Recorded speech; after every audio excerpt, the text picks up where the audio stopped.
Assalamualaikum warahmatullahi wabarakatuh. Waalaikumsalam Waalaikumsalam warahmatullahi wabarakatuh. Alhamdulillah, selalu kita panjatkan kehadiran Allah Subhanahu wa Ta'ala yang mana selalu memberikan nikmat serta karunia-Nya kepada kita sehingga kita dapat berkumpul di dalam room ini dalam keadaan sehat walafiat. Kemudian tak lupa kita ucapkan salawat beriring salam kepada junjungan kita Nabi besar Muhammad Sallallahu Alaihi Wasallam. Sallallahu alaihi wasallam.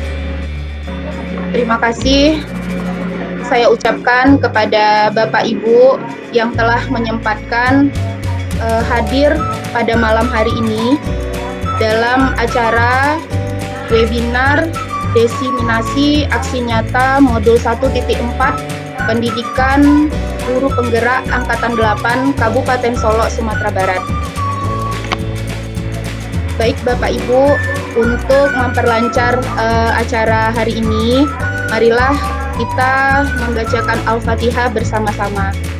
Berdoa mulai.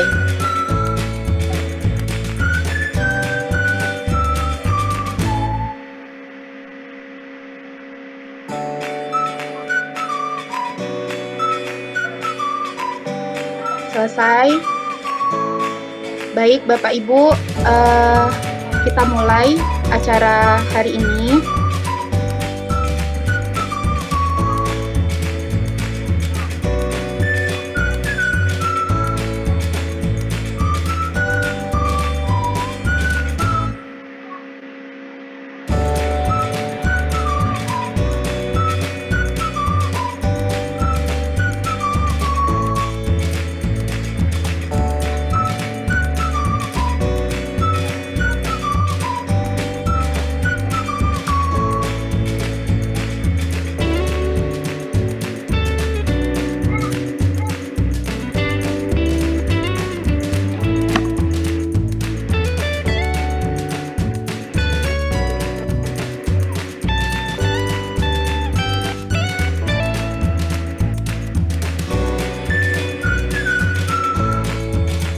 Sebentar Bapak Ibu, karena sedang share screen.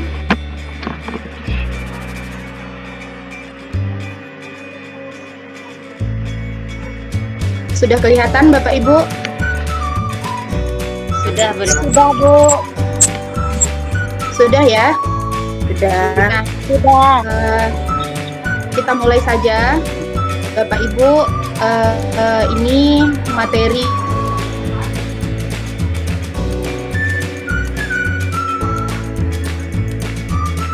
kemudian kita lanjut. Agenda pada malam hari ini yaitu yang pertama disiplin positif yang akan kita bahas, yang kedua yaitu tentang nilai-nilai kebajikan universal, yang ketiga tentang teori motivasi perilaku manusia, yang keempat hukuman dan konsekuensi, yang kelima dihukum oleh penghargaan, yang keenam restitusi, yang ketujuh tentang keyakinan kelas, yang kedelapan yaitu tabel T dan tabel Y, berikutnya kebutuhan dasar manusia, berikutnya posisi kontrol, selanjutnya segitiga restitusi, dan nanti ada video penyelesaian masalah dengan menggunakan segitiga restitusi. Nah, kita lanjut. Tujuan budaya positif. Di sini menurut pendapat Ki Hajar Dewantara yaitu mengingatkan bahwa tujuan pendidikan adalah menuntun segala kodrat yang ada pada anak-anak agar mereka dapat mencapai keselamatan dan kebahagiaan yang setinggi-tingginya baik sebagai manusia maupun sebagai anggota masyarakat. Tujuan membangun budaya positif di sekolah adalah menumbuhkan karakter. Adapun karakter yang diharapkan menjadi manusia dan anggota masyarakat untuk mencapai keselamatan dan kebahagiaan seperti tujuan pendidikan nasional kita, yaitu tercantum dalam profil pelajar Pancasila. Pertama, beriman, bertakwa kepada Tuhan Yang Maha Esa dan berakhlak mulia. yang kedua kreatif, yang ketiga gotong royong, keempat berkebinakaan global, yang kelima bernalar kritis, dan keenam adalah mandiri. Disiplin positif merupakan suatu cara penerapan disiplin tanpa kekerasan dan ancaman yang dalam prakteknya melibatkan komunikasi tentang perilaku yang efektif antara guru dan murid. Dalam penerapan disiplin positif ini, murid diajarkan untuk memahami konsekuensi dari perilaku mereka. Selain itu, disiplin positif juga mengajarkan murid untuk bertanggung jawab, memiliki rasa hormat dalam berinteraksi dengan lingkungannya. Jadi, disiplin positif merupakan salah satu cara penerapan disiplin yang bertujuan untuk menumbuhkan kesadaran serta memberdayakan murid untuk melakukan sesuatu tanpa sogokan, ancaman, maupun hukuman. Berikutnya, nilai-nilai kebajikan universal. Nah, apabila kita sudah menerapkan disiplin positif di sekolah atau di kelas kita, maka ini nilai-nilai kebajikan secara otomatis itu akan terbentuk. Nah, nilai-nilai kebajikan universal itu sendiri adalah sifat-sifat positif manusia yang merupakan tujuan mulia yang ingin dicapai setiap individu. Nilai tersebut bersifat universal dan lintas bahasa, suku, bangsa, agama, maupun latar belakang. Menurut Dr. William Glasser, pada teori kontrol menyatakan bahwa setiap perbuatan memiliki suatu tujuan. Selanjutnya, menurut pendapat Dian Gosen, mengemukakan bahwa dengan mengaitkan nilai-nilai kebajikan yang diyakini seseorang, maka motivasi intrinsiknya akan terbangun, sehingga menggerakkan motivasi dari dalam untuk dapat mencapai tujuan mulia yang diinginkan. Kita lanjut. Nah, nilai-nilai kebajikan universal ini yang ingin dicapai oleh setiap anak Indonesia, kita kenal dengan profil pelajar Pancasila, yaitu seperti yang telah disebutkan tadi, beriman, bertakwa kepada Tuhan Yang Maha Esa dan berakhlak mulia, mandiri, bernalar kritis, berkebinakaan global, bergotong royong, dan kreatif. Berikutnya, teori motivasi perilaku manusia. Nah, Dian Gosen menyatakan ada 3 motivasi perilaku manusia, yaitu yang pertama, untuk menghindari ketidaknyamanan atau hukuman. Ini adalah tingkat terendah dari motivasi perilaku manusia. Biasanya, orang yang memiliki motivasi ini akan bertanya, apa yang akan terjadi apabila saya tidak melakukannya? Sebenarnya, mereka menghindari permasalahan yang muncul. Motivasi ini bersifat eksternal. Nah, motivasi kedua yaitu untuk mendapatkan imbalan atau penghargaan dari orang lain.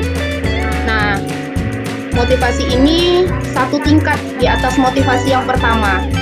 Orang yang memiliki motivasi ini akan bertanya, apa yang akan saya dapatkan apabila saya melakukannya?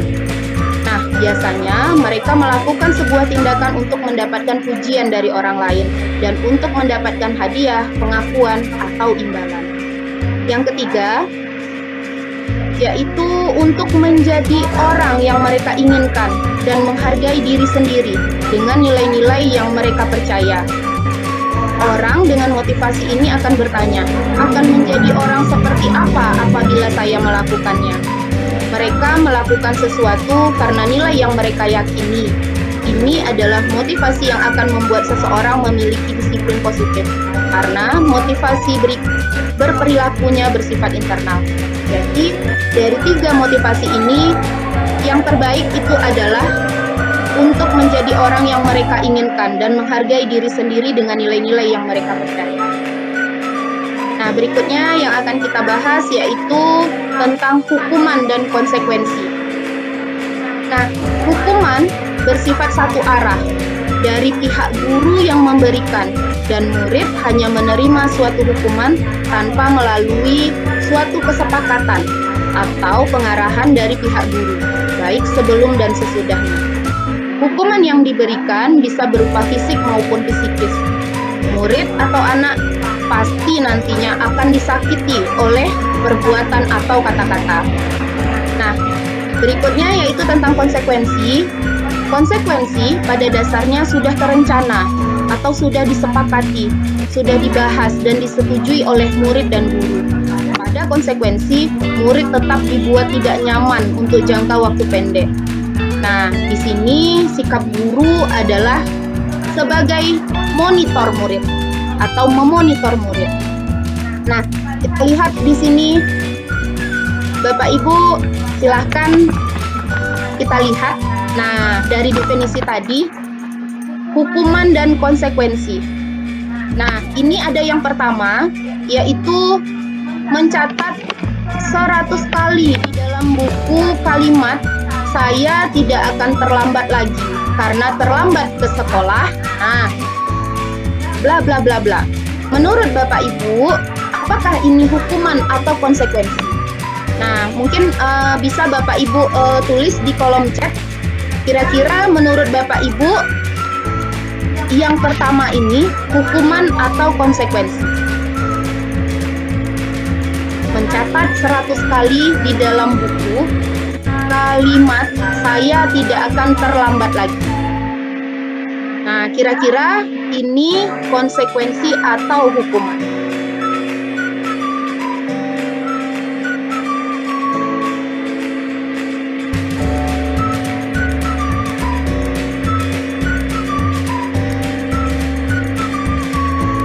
Nah, silakan Bapak Ibu, kira-kira hukuman atau konsekuensi?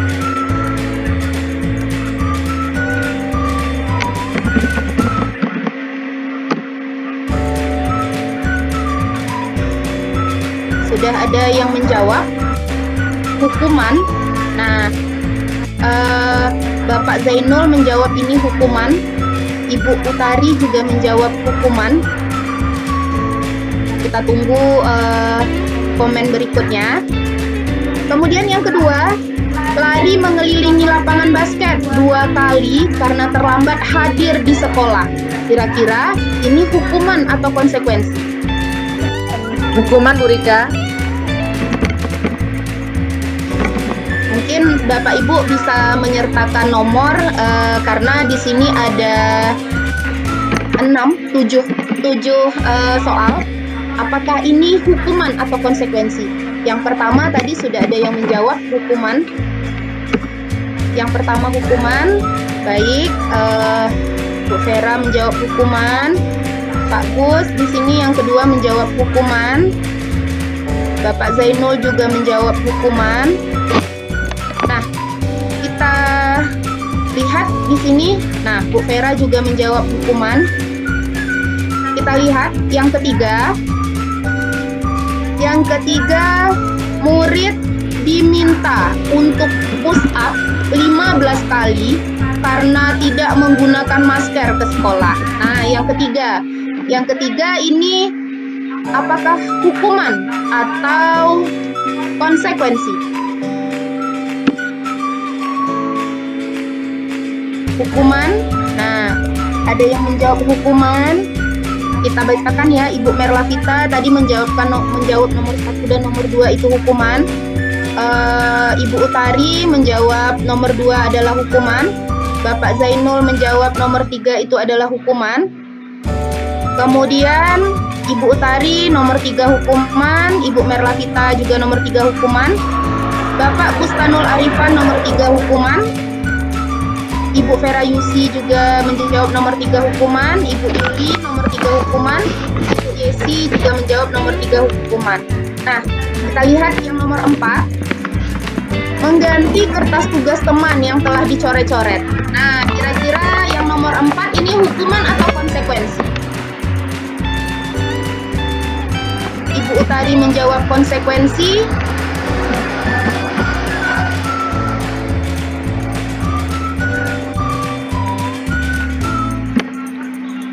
Ada lagi Bapak Ibu yang nomor 4. Konsekuensi. Oke. Kita lanjut nomor 5. Membersihkan tumpukan air di meja tulis karena tersenggol pada saat belajar. Membersihkan membersihkan tumpahan air di meja tulis karena tersenggol pada saat belajar. Kira-kira ini konsekuensi atau hukuman? Baik, ada yang menjawab konsekuensi.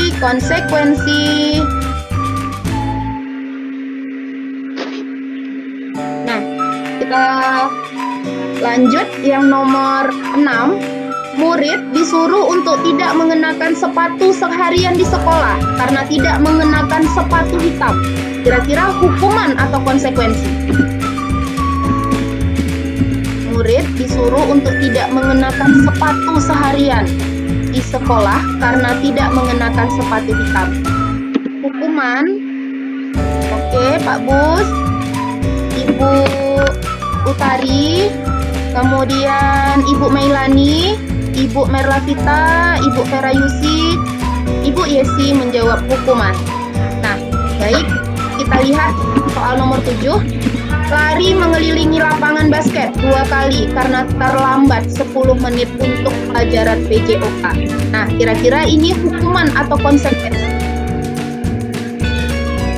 Ibu Utari menjawab hukuman, Ibu Yuli juga hukuman, Ibu Merlavita, Ibu Mailani, Bapak Bustanul Arifan, Bapak Zainul, Ibu Ferayusi, Ibu Winda, dan Ibu Yesi menjawab juga hukuman. Nah, baik Bapak Ibu, kita lihat di sini. Nah, untuk kasus yang pertama, kedua, dan ketiga, ini adalah hukuman.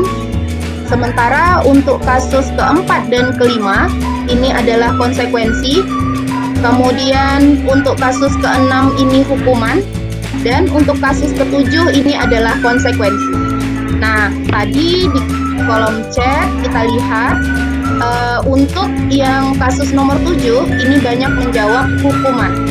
Nah, kenapa ini dimasukkan ke dalam konsekuensi? Karena di situ ada keterangannya untuk pelajaran PJOK. Bisa jadi ketika pelajaran PJOK mereka sudah membuat kesepakatan apabila terlambat maka harus lari mengelilingi lapangan basket 2 kali. Maka ini dikategorikan sebagai konsekuensi. Nah, kita lanjut. Berikutnya perbedaan hukuman dan konsekuensi. Nah, hukuman ini adalah sesuatu yang menyakitkan harus terjadi. Kemudian kalau konsekuensi ini adalah sesuatu yang harus terjadi. Kemudian hukuman membuat anak sakit, baik itu fisik maupun hati untuk jangka waktu lama. Konsekuensi membuat anak merasa tidak nyaman dalam jangka waktu pendek. Hukuman, anak membenci kedisiplinan akibatnya. Nah, untuk konsekuensi, anak akan menghargai disiplin. Berikutnya, untuk hukuman ini berupa paksaan, sementara ini untuk konsekuensi itu adalah stimulus dan tanggapan. Nah, berikutnya untuk hukuman, mendorong anak menyakiti diri sendiri. Kalau untuk konsekuensi, mendorong anak agar mudah menyesuaikan diri. Hukuman pada dasarnya itu adalah konsep diri yang buruk. Sementara konsekuensi ini adalah konsep diri yang baik. Untuk hukuman, anak belajar untuk menyembunyikan kesalahannya. Pada konsekuensi, anak belajar untuk mematuhi peraturan. Berikutnya, akibat dari hukuman itu adalah adanya rasa marah, bersalah, dipermalukan, merasa tidak dihargai. Sementara untuk konsekuensi itu adanya kehilangan hak, dibuat tidak nyaman, diasingkan untuk sementara. Nah, ini disadur dari buku Restitution, yaitu penulisnya adalah Diana Gosen. Nah, kita bahas berikutnya. Dihukum oleh penghargaan. Nah, bahwa penghargaan itu berlaku sama dengan hukuman. Dalam arti meminta atau membujuk seseorang melakukan sesuatu untuk memenuhi suatu tujuan tertentu dari orang yang meminta atau membujuk. Dorongannya eksternal, dan akan ada faktor ketergantungan. Beberapa dampak dari pemberian penghargaan yaitu pengaruh jangka pendek dan jangka panjang. Penghargaan tidak efektif, penghargaan bisa merusak hubungan, penghargaan mengurangi ketepatan, penghargaan menurunkan kualitas, penghargaan menurunkan kreativitas, penghargaan menghukum, dan penghargaan mengurangi motivasi intrinsik. Nah, kita lihat apa itu restitusi. Nah, restitusi adalah proses menciptakan kondisi bagi murid untuk memperbaiki kesalahan mereka, sehingga mereka bisa kembali pada kelompok mereka dengan karakter yang lebih kuat. Restitusi juga merupakan proses kolaboratif yang mengajarkan murid untuk mencari solusi untuk masalah mereka dan membantu murid berpikir tentang orang seperti apa yang mereka ingin menjadi, atau di sini dalam arti kata yaitu tujuan mulia, dan bagaimana mereka harus memperlakukan orang lain. Nah, kita lihat berikutnya. Di sini ada perbandingan apa itu hukuman, konsekuensi, dan restitusi. Nah, di sini hukuman itu adalah identitas yang gagal. Sementara untuk konsekuensi dan restitusi itu adalah identitas yang sukses. Silahkan nanti Bapak Ibu lihat di sini ada penjelasan apa perbedaan antara hukuman, konsekuensi, dan restitusi. Nah, kalau kita lihat di bagian bawah, ini untuk hukuman itu adalah nanti akhirnya pada dasarnya mempunyai dampak yang negatif. Sementara untuk konsekuensi dia akan netral saja dampaknya bagi siswa. Kemudian untuk restitusi, nah ini berdampak positif bagi siswa.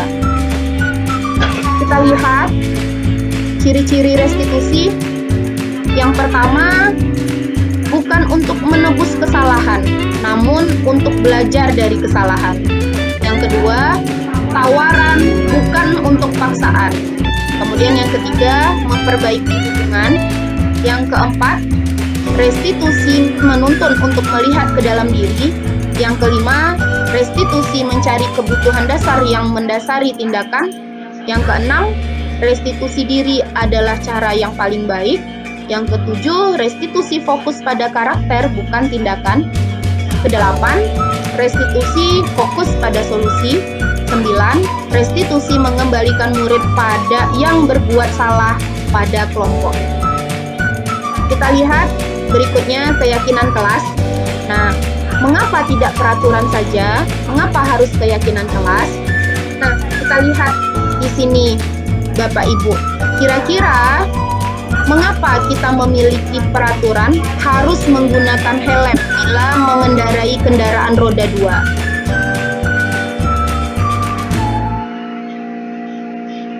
Kira-kira bagaimana Bapak Ibu? Silahkan ditulis di kolom chat. Kira-kira kenapa kita harus menggunakan helm di saat mengendarai kendaraan?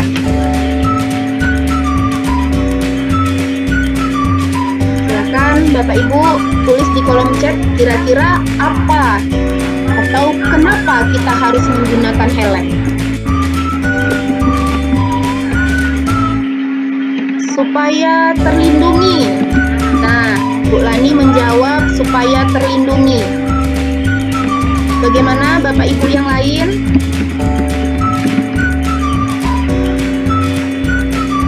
Nah, kira-kira kalau misalkan supaya terlindungi, apabila kita rubah kata-kata ini menjadi sebuah keyakinan, nah kira-kira apa kalimat yang cocok untuk mengganti kata-kata supaya terlindungi, kemudian supaya selamat karena sudah aturan. Nah, untuk keselamatan. Nah, di sini kira-kira untuk keyakinan kelas ya Bapak Ibu, berarti di sini kita apabila menggunakan helm, maka itu keyakinan yang ada pada diri kita adalah untuk keselamatan. Nah, berikutnya, mengapa mengapa kita memiliki peraturan 3M? Menggunakan masker, mencuci tangan, dan menjaga jarak 1,5 meter. Kira-kira Bapak Ibu, keyakinan apa yang kita miliki? Kalau untuk peraturan 3M, silakan Bapak Ibu, supaya terlindungi untuk keselamatan, untuk kesehatan, terhindar dari penyakit menular.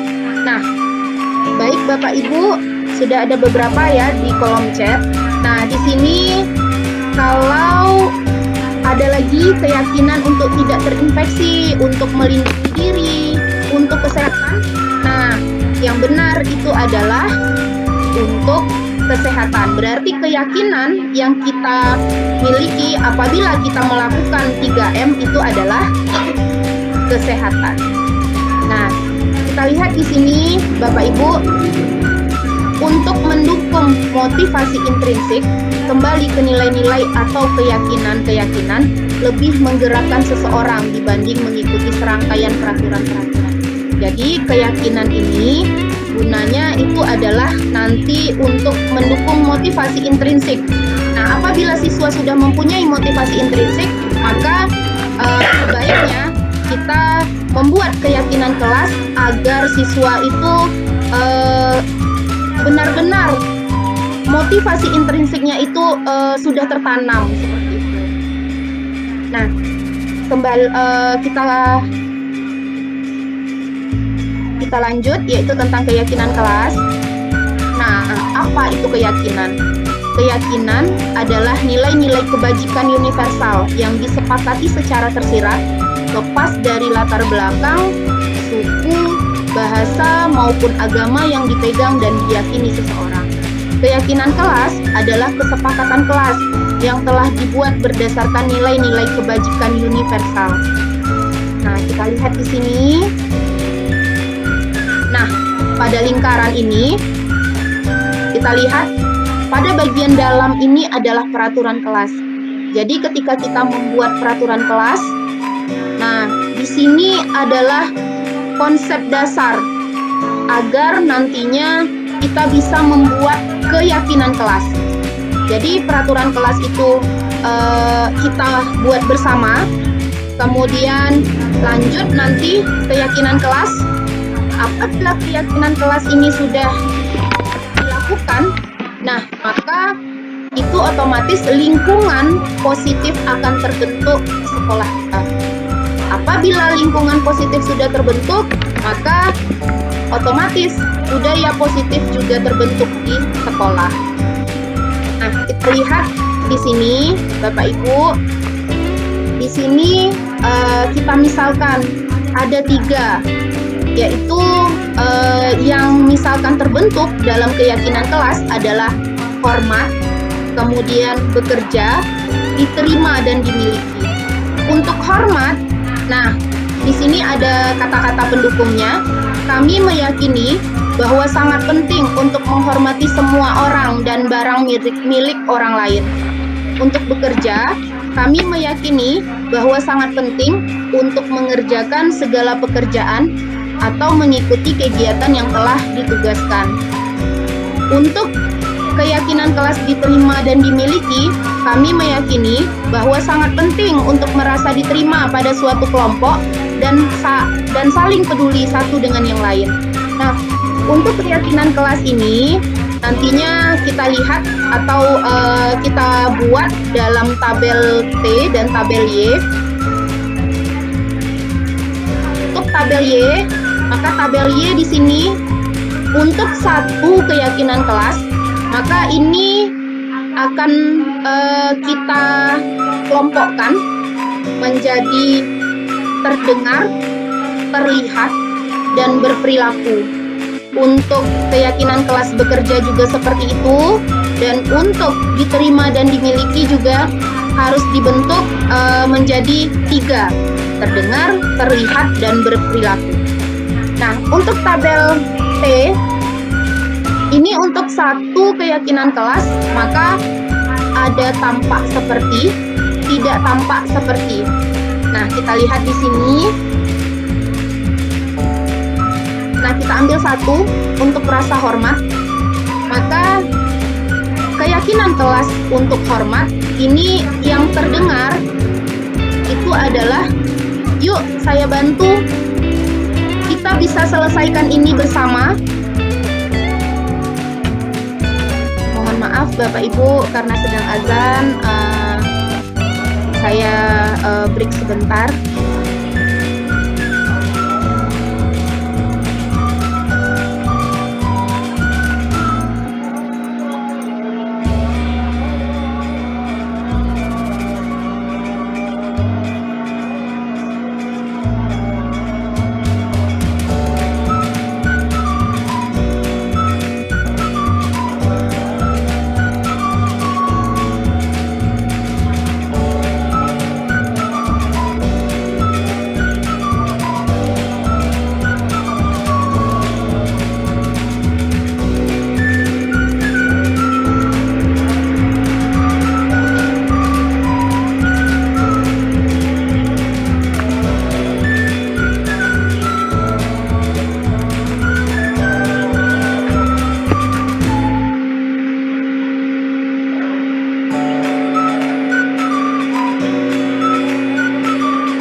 Baik Bapak Ibu, terima kasih masih berada di room.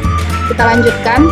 Nah, jadi untuk keyakinan kelas, rasa hormat, maka apabila kita mendengar siswa kita mengucapkan, yuk saya bantu, kita bisa selesaikan ini bersama. Kemudian terima, tolong ya, permisi, boleh saya pinjam, nanti akan segera saya kembalikan. Maka itu adalah yang keyakinan kelas hormat yang bisa kita dengar. Untuk yang terlihat itu bisa kita lihat di sini, berempati terhadap perasaan orang lain, memegang barang milik orang lain hanya dengan izinnya, mendengarkan dengan seksama, senantiasa berbuat baik, kemudian berbagi. Ini yang bisa kita lihat. Apabila siswa melakukan hal ini, maka itu keyakinan kelas hormat sudah mereka lakukan. Kemudian untuk berperilaku, contohnya di sini adalah tersenyum ramah, memberikan salam hormat, contohnya berjabat tangan, kemudian meletakkan tangan di dada, kemudian salam. Nah, atau di sini dibuat salim ya, salam. Nah, kemudian berikutnya memberikan ruang bekerja, kemudian postur tubuh yang tenang. Nah, apabila ini sudah kita lihat dari siswa, maka itu termasuk perilaku yang mencerminkan keyakinan kelas hormat. Nah, untuk tabel T di sini bisa kita lihat tampak seperti. Jadi ketika keyakinan kelas hormat itu bisa nampak dari datang tepat waktu, menyapa teman dan guru setiap hari, mengembalikan barang teman yang telah dipinjam dan mengucapkan terima kasih. Nah, ini yang tampak seperti. Kalau yang tidak tampak seperti, ini adalah sering hadir terlambat, tak acuh kepada teman dan guru, tidak mengembalikan barang yang telah dipinjam dan meletakkan sembarangan. Ini adalah tidak tampak seperti ini. Tidak tampak seperti. Jadi, keyakinan kelas apabila kita buat dalam tabel T, maka tampak seperti ini adalah hal-hal yang baiknya. Sementara yang tidak tampak seperti ini adalah kebalikan dari tampak seperti ini. Nah, berikutnya silakan Bapak Ibu lihat di sini. Nah, seperti yang kita ketahui, sudah banyak sekali Bapak Ibu yang membuat kesepakatan kelas atau keyakinan kelas. Maka kalau kita lihat di sini untuk peraturan pertama, selalu kembalikan buku ke tempatnya. Kira-kira menurut Bapak Ibu keyakinan kelas yang mana apabila siswa kita sudah mengembalikan buku ke tempatnya? Keyakinan kelas apa yang sudah dibentuk oleh siswa? Selalu kembalikan buku ke tempatnya. Mungkin Bapak Ibu bisa tulis di kolom chat apa jawaban dari peraturan yang selalu kembalikan buku ke tempatnya. Kira-kira keyakinan kelas apa yang sudah kita bentuk? Silahkan Bapak Ibu. Untuk peraturan selalu kembalikan buku ke tempatnya, kira-kira keyakinan kelas apa yang sudah dibentuk dari siswa tersebut, yang sudah terbentuk dari siswa tersebut? Perilaku. Jawaban dari Ibu Devi Farni. Silahkan Bapak Ibu yang lain.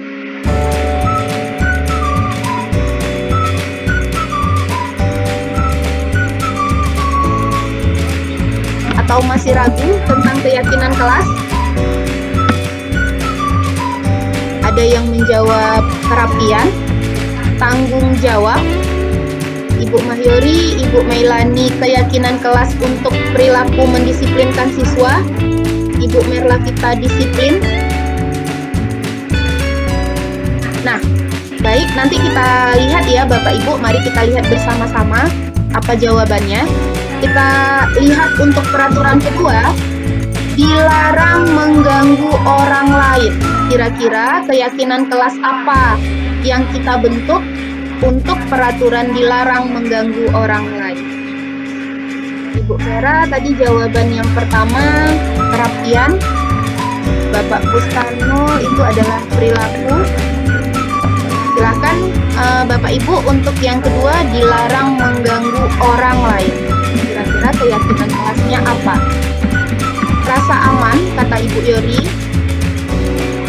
Saling menghormati, yang kedua dari Bapak Zainul. Berikutnya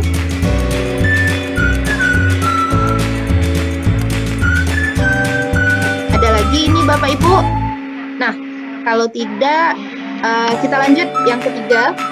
Untuk peraturan hadir di sekolah 15 menit sebelum pembelajaran dimulai. Kira-kira keyakinan kelas apa yang kita bentuk dari peraturan ini? Hadir di sekolah 15 menit sebelum pembelajaran dimulai.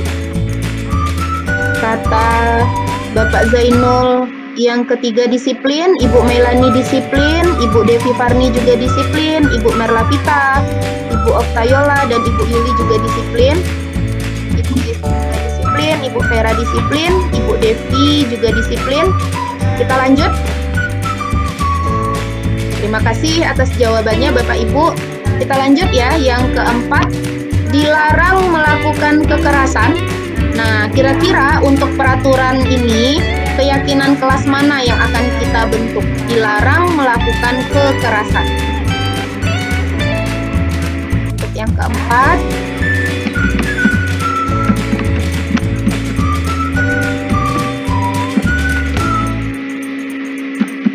dilarang melakukan kekerasan.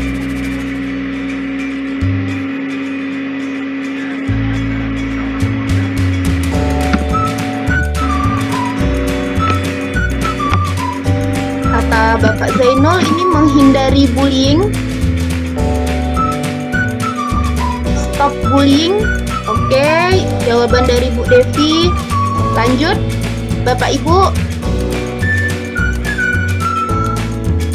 Nah, baik. Mungkin masih agak ragu ya di sini. Nanti kita lihat bersama-sama jawabannya. Kita lanjut. Untuk peraturan dilarang menggunakan narkoba. Kira-kira keyakinan kelas apa yang akan kita bentuk dari peraturan ini? Dilarang menggunakan narkoba.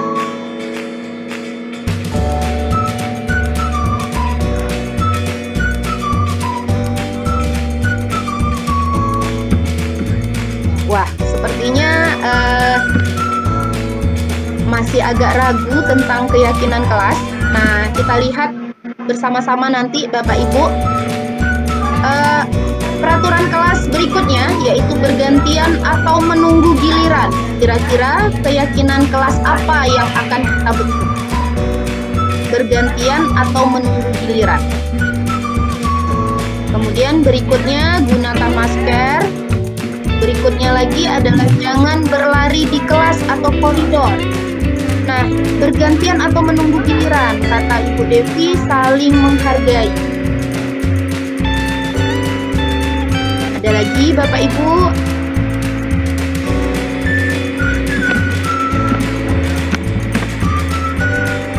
Nah, disiplin, bergantian atau menggunakan giliran.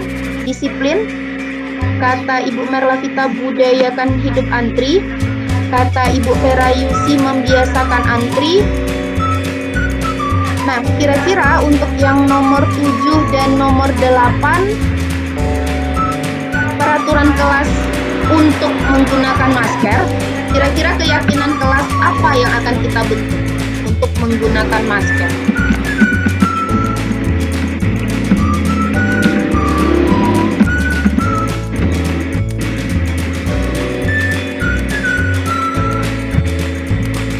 Menjaga kesehatan, kata Ibu Melani. Kata Bapak Zainul, menjaga kesehatan. Oke. Berikutnya, yang terakhir itu adalah peraturan jangan berlari di kelas atau koridor. Kira-kira keyakinan kelas apa yang akan kita bentuk?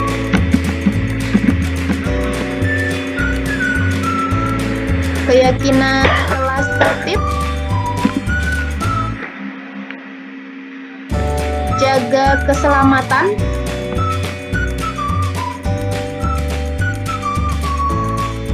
tertib. Oke, Bapak Ibu, Ibu Vera, Ibu Merlavita tertib, Ibu Yelnita juga tertib. Nah, terima kasih Bapak Ibu atas partisipasinya. Kita lihat ya Bapak Ibu, kira-kira keyakinan kelas mana yang akan dibentuk. Nah, untuk selalu kembalikan buku ke tempatnya, ini adalah keyakinan kelas tanggung jawab. Untuk peraturan dilarang mengganggu orang lain, ini adalah menghormati orang lain. Untuk peraturan hadir di sekolah 15 menit sebelum pembelajaran dimulai, ini keyakinan kelas menghormati orang lain. Kemudian bisa juga berkomitmen. Untuk peraturan dilarang melakukan kekerasan, ini adalah keselamatan, menghormati orang lain. Berikutnya, dilarang menggunakan narkoba, ini adalah kesehatan. Bergantian atau menggunakan giliran, ini keyakinan kelas menghormati orang lain, bisa juga keyakinan kelas bersabar. Berikutnya, peraturan kelas gunakan masker. Maka keyakinan kelas bentuk itu adalah kesehatan dan keselamatan. Berikutnya, jangan berlari di kelas atau koridor. Maka ini keyakinan kelas yang dibentuk itu adalah keselamatan atau keamanan. Nah, kita lihat berikutnya Bapak Ibu, ini kebutuhan dasar manusia.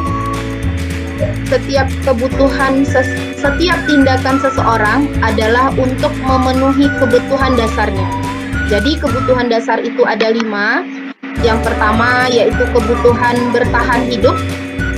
Kemudian yang kedua, kasih sayang dan rasa diterima.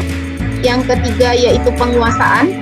Yang keempat, kebebasan. Dan yang kelima adalah kesenangan. Materi berikutnya yaitu tentang posisi kontrol. Posisi kontrol ini ada 5. Yang pertama, penghukum. Yang kedua, pembuat orang merasa bersalah. Yang ketiga itu adalah teman. Yang keempat, pemantau. Dan yang kelima adalah manajer. Nah, di sini bisa kita lihat perbedaannya. Kalau untuk penghukum, maka biasanya guru berbuat menghardik, menunjuk-nunjuk, menyakiti, menyindir. Ini untuk posisi kontrol penghukum. Untuk posisi kontrol pembuat orang merasa bersalah, biasanya guru berceramah dan mengatakan atau seharusnya, atau bisa juga dengan kata-kata ibu kecewa. Nah, untuk posisi kontrol teman, ini biasanya guru membuatkan alasan-alasan untuk muridnya. Kalau untuk posisi kontrol pemantau, itu biasanya menghitung dan mengukur. Kalau untuk posisi kontrol manajer, ini mengajukan pertanyaan-pertanyaan. Nah, berikutnya, apabila posisi kontrol penghukum, maka biasanya guru berkata, kalau kamu tidak melakukannya, awas ya, rasakan. Nah, itu adalah untuk posisi kontrol penghukum. Untuk pembuat orang merasa bersalah, ini biasanya guru berkata, kamu seharusnya, kamu sudah tahu, ibu lelah sekali mengatakannya, ibu stres. Nah, ini adalah posisi kontrol pembuat orang merasa bersalah. Untuk posisi kontrol teman, nah di sini guru selalu berkata, ayolah lakukan demi ibu, masa kamu tidak mau? Ingat, tidak ibu pernah bantu? Nah, ini adalah posisi kontrol teman. Kemudian berikutnya, apabila guru berkata apa peraturannya, maka itu adalah posisi kontrol pemantau. Apabila guru berkata apa yang kita yakini, apa yang bisa kamu kerjakan untuk memperbaiki masalah ini, itu adalah posisi kontrol manager. Nah, berikutnya kita lihat hasil. Untuk posisi kontrol penghukum ini akan menjadi memberontak, menyalahkan orang lain, berbohong. Kalau untuk posisi kontrol pembuat orang merasa bersalah, biasanya menyembunyikan, menyangkal, berbohong. Kalau untuk posisi kontrol teman, ini hasilnya nanti ketergantungan. Untuk pemantau menyesuaikan diri bila diawasi. Untuk manajer ini hasilnya akan menguatkan pribadi. Nah, kita lihat kaitan dengan dunia berkualitas. Nah, untuk posisi kontrol penghukum, itu murid meletakkan dunia di luar dunia berkualitas. Kalau untuk posisi kontrol pembuat orang merasa bersalah, murid meletakkan guru di dalam dunia berkualitas. Untuk posisi kontrol teman, murid meletakkan guru sebagai orang yang sangat penting di dunia berkualitas. Nah, sebagai posisi kontrol pemantau, murid meletakkan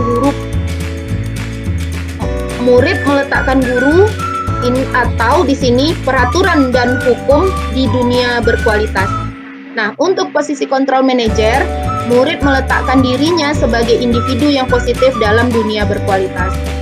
Nah, biasanya kalau pada posisi kontrol penghukum, murid berkata, biarkan saja, nanti juga marah-marah lagi. Nah, kalau untuk posisi kontrol orang merasa bersalah, biasanya murid berkata, maafkan saya. Untuk posisi kontrol teman, saya pikir Bapak Ibu teman saya, ternyata begitu. Nah, kalau untuk posisi kontrol pemantau, berapa banyak bintang yang saya harus peroleh? Berapa halaman yang harus saya tulis? Nah, untuk posisi kontrol manajer, bagaimana caranya saya bisa memperbaiki keadaan? Berikutnya, untuk dampak pada murid, ini untuk posisi kontrol penghukum, itu mengulangi kesalahan. Untuk posisi kontrol pembuat orang merasa bersalah, merasa rendah diri. Untuk posisi kontrol teman, ini dampak pada murid itu adalah lemah, tidak mandiri, tergantung. Untuk posisi kontrol pemantau, dampak pada murid menitik beratkan pada sanksi atau hadiah untuk dirinya. Sementara untuk posisi kontrol manajer, ini dampak pada murid mengevaluasi diri, bagaimana cara memperbaiki diri. Nah, Bapak Ibu, ini posisi kontrol yang terbaik itu adalah posisi kontrol manajer. Nah, silahkan nanti bisa kita pelajari kembali bersama-sama. Kemudian di sini silahkan Bapak Ibu lihat, jika ada pertanyaan, saya kecewa sekali dengan kamu. Kira-kira posisi kontrol seorang guru itu sebagai apa? Ketika pertanyaan, saya kecewa sekali dengan kamu. Nah, silahkan Bapak Ibu tuliskan kembali di kolom chat untuk yang pertama, kemudian yang kedua, ketiga, keempat, kelima, dan keenam. Oke, jawaban dari Ibu Utari untuk yang pertama, pembuat orang merasa bersalah. Ibu Yuli dan Ibu Merlavita juga pembuat orang merasa bersalah. Silakan Bapak Ibu langsung dituliskan untuk yang pertanyaan pertama, kedua, ketiga, keempat, dan kelima. Oh, ada 6 ya Bapak Ibu. Nah, silakan Bapak Ibu sampai pertanyaan nomor 6. Kira-kira posisi kontrol untuk pertanyaan-pertanyaan tersebut, guru sebagai posisi kontrol apa? Untuk yang pertama, pembuat merasa bersalah. Jawaban dari Ibu Merlavita, Bapak Bustanul, Ibu Ferayusi, Bapak Zainul. Nah, bagaimana kira-kira untuk pertanyaan yang kedua? Untuk pernyataan yang kedua, untuk pernyataan kedua, kamu tidak pernah benar melakukannya. Kira-kira ini posisi kontrolnya sebagai apa?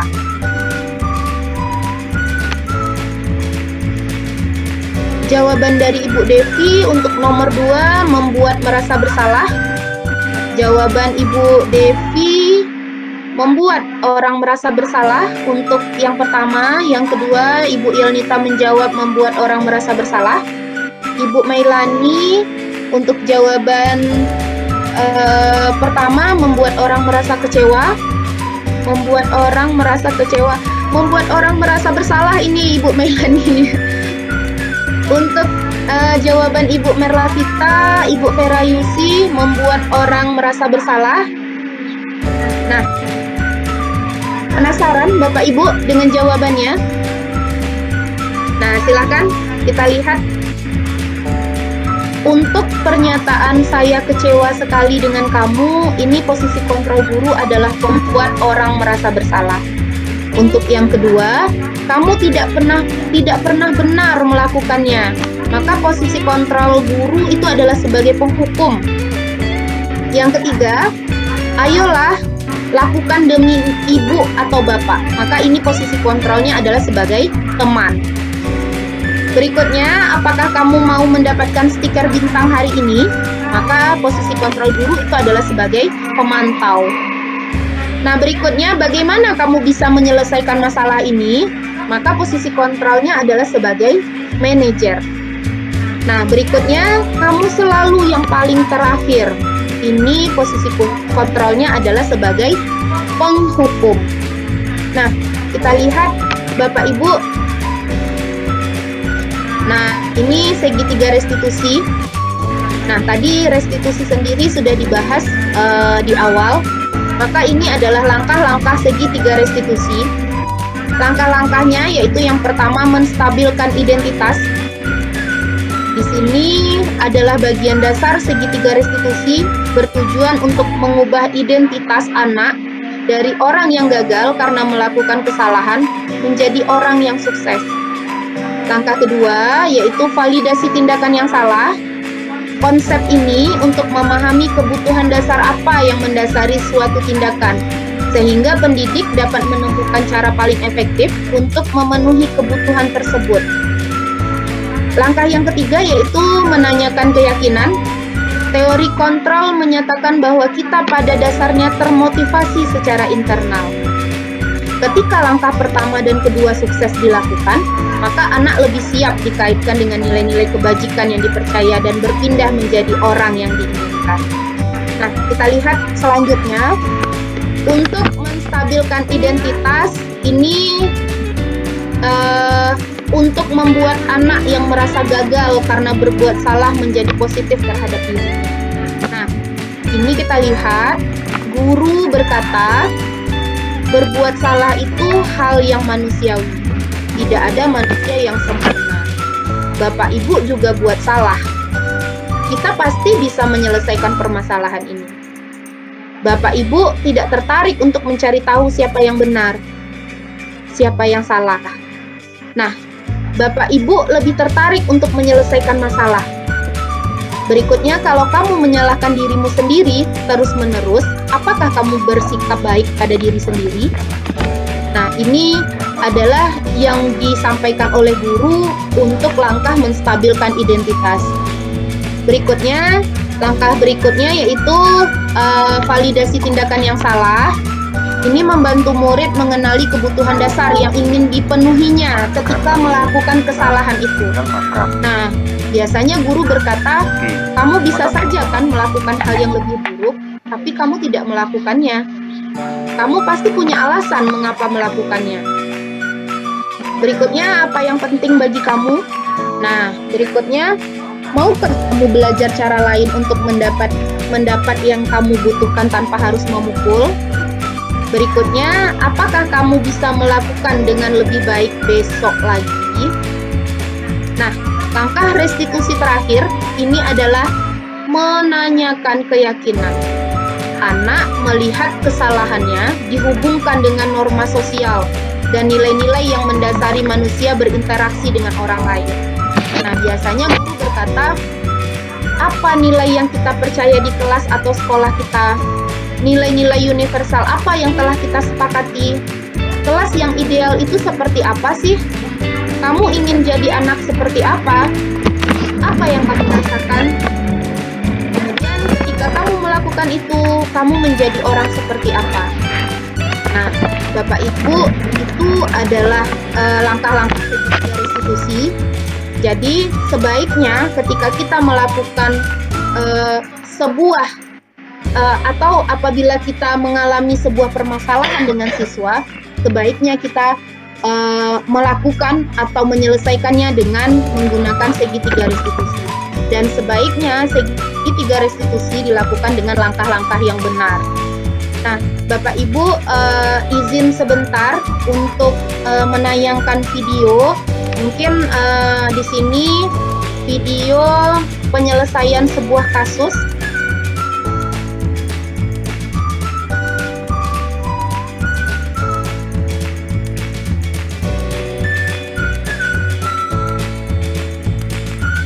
Nah, silahkan Bapak Ibu lihat.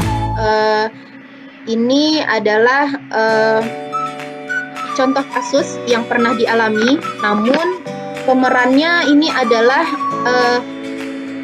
bukan siswa yang melakukan kesalahan, namun ini dilakukan atau sebagai pemerannya adalah siswa yang bisa istilahnya diajak kerjasama. Silakan Bapak Ibu lihat.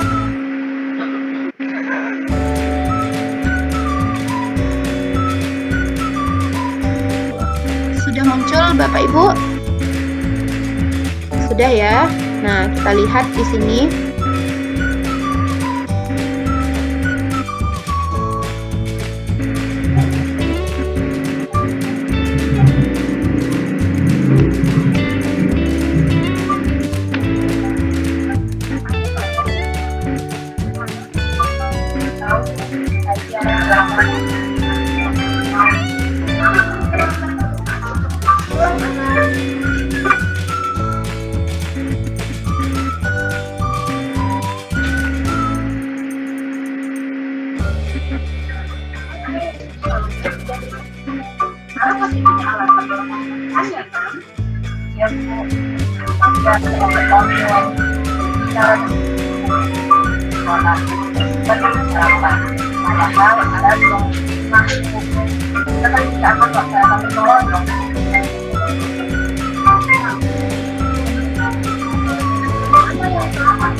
Karena kawasan itu akan merupakan lingkungan yang nyaman dan sehat.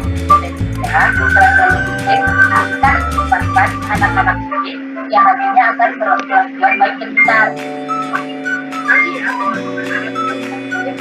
Kalau menurut anak itu, apa yang harus kita lakukan? Berusaha untuk ya, dan anak-anak ada lagi yang anak-anak itu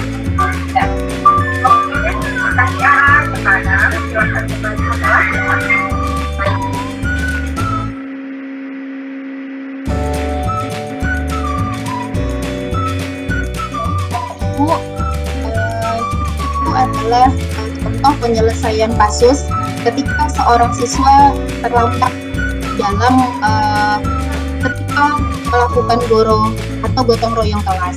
Nah, baik Bapak Ibu, itu adalah yang terakhir yang bisa kami sampaikan. Kira-kira ada yang mau ditanyakan? Silakan Bapak Ibu, apabila ada yang mau ditanyakan, langsung saja raise hand.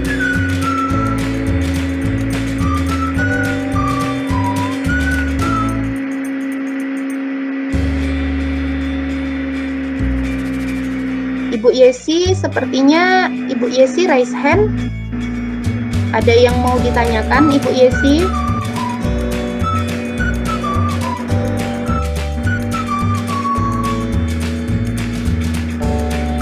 Oh tidak? Enggak, Bu. Oh tidak. Baik Ibu Yesi. Nah, mungkin terpencet tadi ya Ibu. Nah, Terpencet.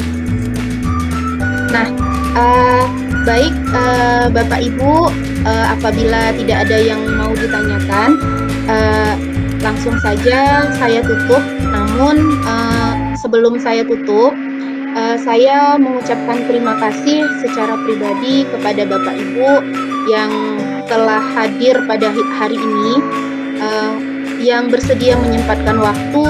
Terima kasih banyak.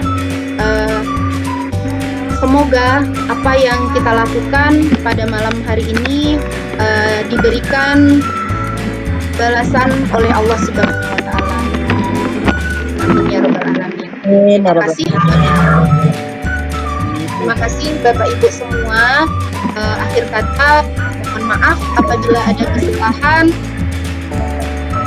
Nah, terima kasih Ibu Yori. Terima kasih Kak hadir. Terima kasih Ibu Devi karena sudah hadir. Nah, itu saja Sama Mbak Rika. Ya, Ibu Vera. Nah, itu saja Bapak Ibu. Ya, terima kasih kembali. Terima kasih ya Ibu Merla. Terima kasih Bapak Ibu yang lain. Demikian saya tutup saja. Assalamualaikum warahmatullahi wabarakatuh. Waalaikumsalam warahmatullahi wabarakatuh. Terima kasih Bapak Ibu.